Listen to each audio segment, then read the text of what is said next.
로마서 18장 27절과 28절입니다.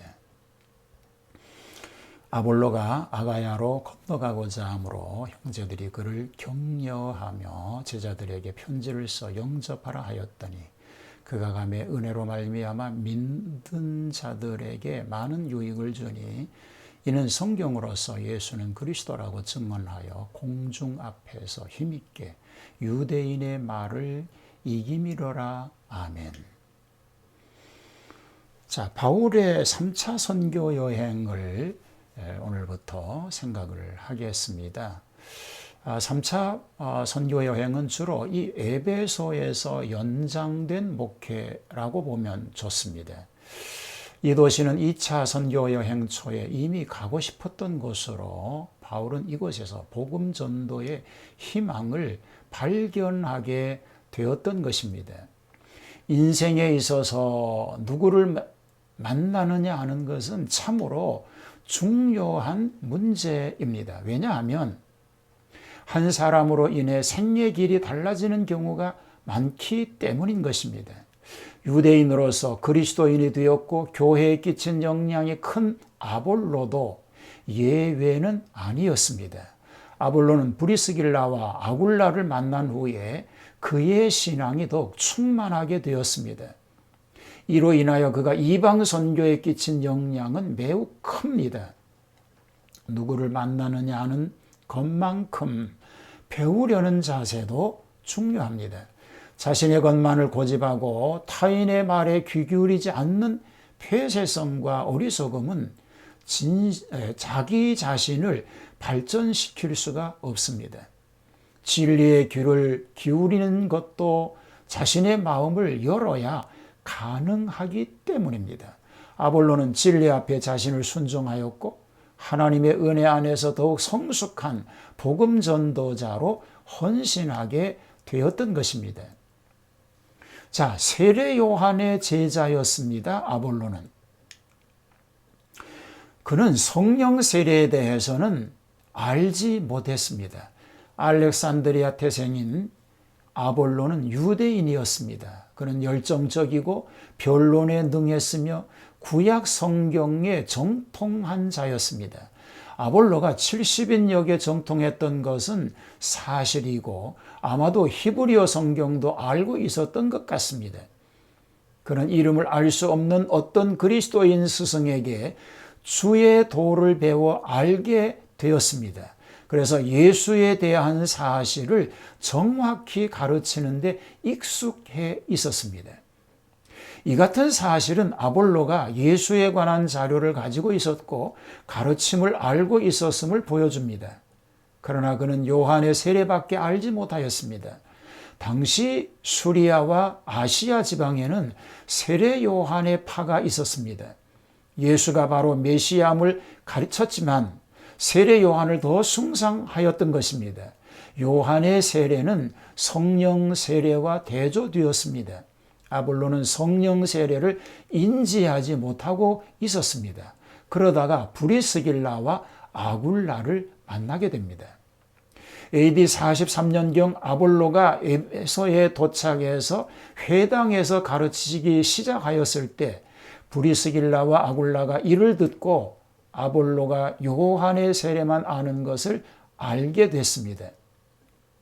그래서 아볼로를 데리고 자기 집으로 가서 하나님의 도를 더 자세히 풀어 설명해 주었습니다. 하나님의 도를 자세히 접하게 된 아볼로는 지식보다 은혜를 앞세워 남들에게 큰 유익을 끼치게 됩니다. 그 후 아볼로가 히랍의 아가야로 가고자 했을 때에 에베소 교회의 형제들이 그를 위해 추천장을 써 주었습니다. 아볼로는 아가야에서도 은혜에 충만하여 많은 사람에게 유익을 주었습니다. 아볼로는 유대인으로서 그리스도의 도를 반대하는 유대인에게 성경으로 예수님을 증거하고 공중 앞에서 그들을 이기는 변증가가 되었습니다. 그런 고린도에서도 그리스도교의 공개 토론을 벌여서 유대인의 주장을 논박하기도 하였던 것입니다. 그는 최고의 만남을 통해서 최고의 전도자가 될 수 있었던 것입니다. 유대인 철학자 말틴 부보가 쓴 나와 너라는 책이 있는데 세계적으로 큰 주목을 받은 바가 있습니다. 그는 인생을 만남이라고 정의합니다. 그는 바른 만남을 인생의 정도를 걷게 하고 잘못된 만남은 무의미한 인생길을 걷게 한다고 충고합니다.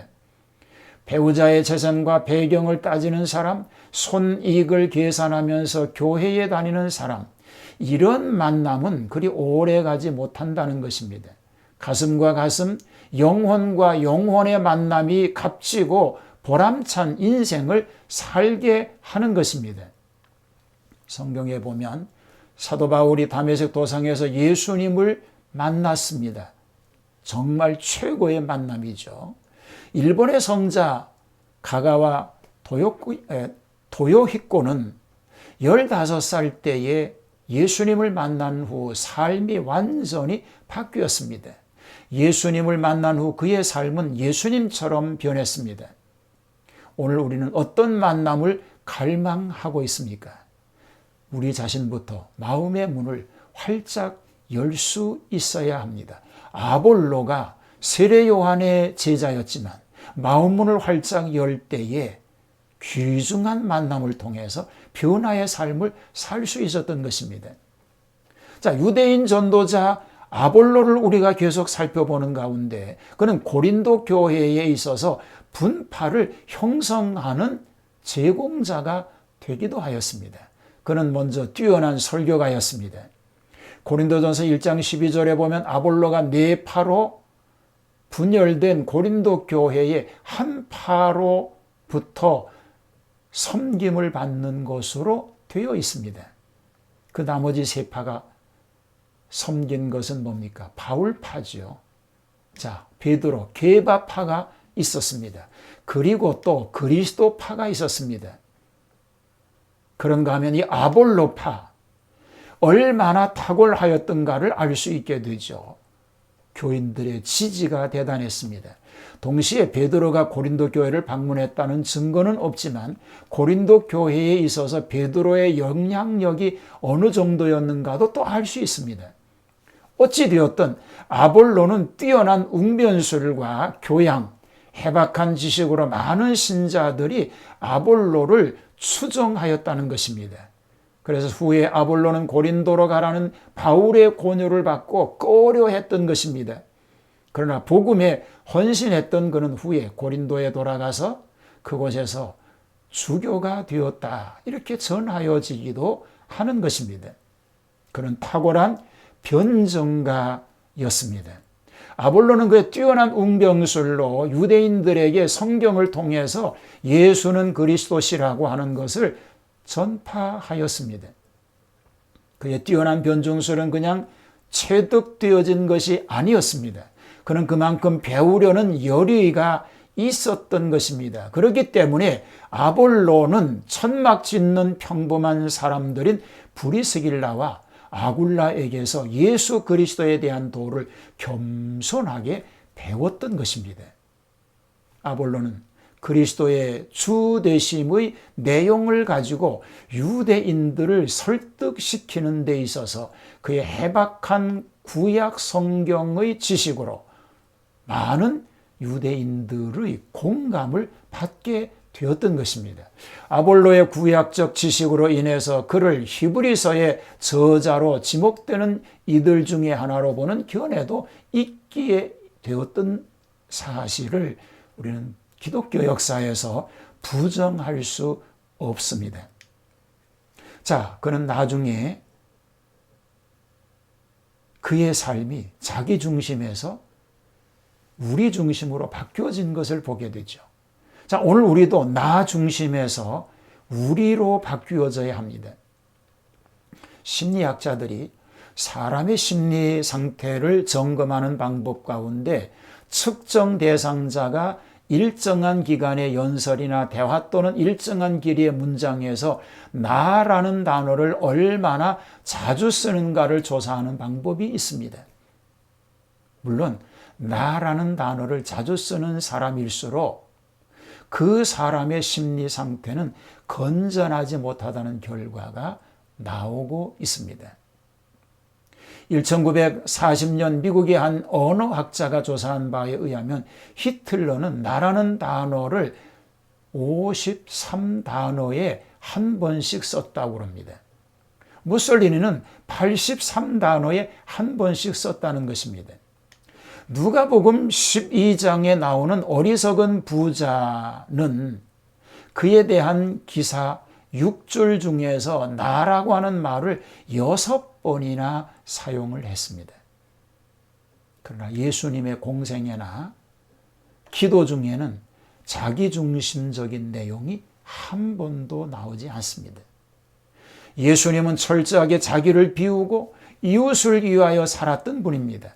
나 대신 우리에 대한 관심을 가져야 합니다. 아볼로, 그는 나 중심이 아니었다는 것입니다. 이것이 기독교인들의 자세의 모범이 되는 것입니다. 자, 바울과 관계는 그럼 어떻습니까? 바울 선교 여행에 있어서 아볼로가 어떤 역할을 하였는가는 대단히 중요한 일입니다.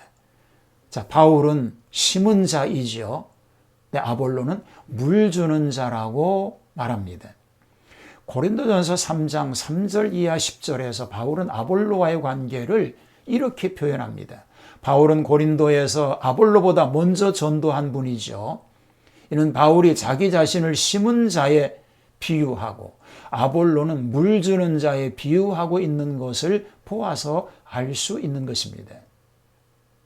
그러나 바울은 아볼로 파든 바울 자신의 파든 사람들이 파당을 짓는 옹졸한 행위에 대해서는 간곡하게 말렸습니다. 심고 물 주는 자가 누구이든 간에 자라게 하시는 이는 오직 하나님뿐이라는 사실을 그는 잘 알고 있었기 때문인 것입니다. 그럼에도 불구하고 고린도서에 나와 있는 말을 보면 바울은 기초를 놓은 자이면서 아볼로를 다른 사람들과 비교할 때 기초 위에 집을 짓는 자라고 힘주어 바울이 말하고 있는 것입니다. 모두가 시작하고 끝맺는 것은 아니라는 것이죠. 바울이 아볼로를 그렇게 인정했다고 보여지게 되는 것입니다. 자, 바울은 비교의식을 가지고 있었습니다. 바울은 철학적 변설을 능숙하게 구사하는 일에 대하여 그 가치를 낮게 평가하기도 합니다. 이런 바울의 태도는 고린도 교회 사람들이 달변인 아볼로와 자기를 비교하여 자기를 얕잡아 본 데 대한 반응이었던 것으로 보이게 됩니다. 바울은 고린도 사람들에게 선언하기를 그들이 그리스도에게로 인도하는 많은 교사를 가질 수는 있을지 몰라도 그리스도 안에서 아버지는 오직 한 사람, 즉 바울 자신밖에는 가질 수 없다고 말합니다.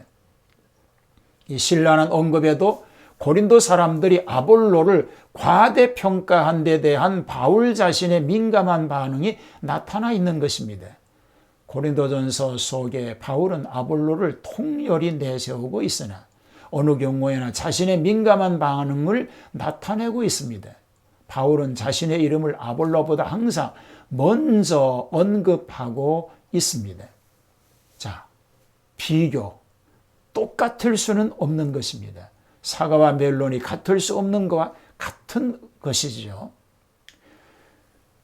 인간관계에 있어서 바른 성공의 비결이라고 하는 것이 무엇이겠습니까? 미국의 카네기 공대 졸업생을 추적 조사한 결과를 보면 그것은 한결같이 이구동성으로 성공하는 데 전문적인 지식이나 기술은 15%밖에 영향을 주지 않았다고 말하고 있습니다. 그러면서 그들은 말하기를 나머지 85%가 인간관계였다고 말합니다. 우리 주위에 성공한 사람들을 보면 하찮다고 생각할 만한 작은 일도 소홀히 하지 않고 잘 챙겨서 여러 사람과 좋은 관계를 맺어오는 것을 볼 수 있게 됩니다. 그들은 특히 세 가지 방문을 잘 했는데 입의 방문과 손의 방문과 발의 방문, 이 세 가지라는 것입니다. 입의 방문은 전화나 말로서 사람을 부드럽게 하며 칭찬하는 것을 말합니다. 용기를 주는 방문입니다. 손의 방문은요, 편지를 써서 사랑하는 진솔한 마음을 전달하는 것입니다. 발의 방문은 상대가 병들거나 어려움이 있을 때 찾아가는 것을 의미하는 것입니다. 바로 이런 것을 잘하는 사람이 성공할 수 있고 큰 일을 할 수 있다는 것입니다.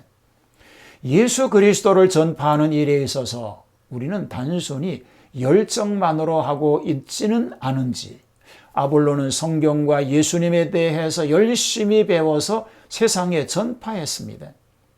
자신의 학식을 더하기 위해서 배운 것이 아닙니다. 더 많이 더 깊게 예수님에 대해서 전파하기 위해서 배웠습니다. 아볼로는 많이 알면 알수록 지식을 내세우지 않았습니다. 하나님의 은혜를 내세웠던 겸손한 사람이었습니다. 이처럼 우리는 신앙의 깊이를 더해가면 갈수록 하나님께 대한 은혜를 생각하고 그 은혜에 감사하며 남에게 유익을 끼치는 자가 되어야 할 줄로 믿습니다. 오늘 유대인 전도자 아볼로, 그는 정말 바울에게 있어서도 대단히 훌륭한 동력했던 인물로 평가받을 수 있는 일이기도 하죠. 바울이 하지 못한 일을 할 수 있었던 일이고, 바울이 저질러 놓은 그 일을 매듭했던 사람이라고도 볼 수 있습니다. 그는 겸손했고 예수님에 대해서 다른 사람의 조언을 받아들임으로 오히려 자신의 유익을 위해서 성숙함에 이르고 성장하였던 그를 오늘 우리는 교훈으로 삼아서 오늘 우리의 삶도 이와 같은 복된 삶을 살아갈 수 있게 되기를 주님의 이름으로 축복합니다. 하나님, 유대인 전도자 아볼로, 그는 예수님에 대해서 잘 알지 못하였지만 브리스길라와 아굴라 부부를 통해서 예수님에 대한 진리를 바로 알게 됐고 성령 세례를 바로 알게 됐고 믿게 됐고 그것을 증거하는 그리스도의 충성된 일꾼이 되었습니다. 그러면서도 그는 자신의 학식과 언변을 과시하지 않고 더 겸손히 배우는 자로, 그리고 복음을 증거하는 사람으로 최선을 다하였습니다.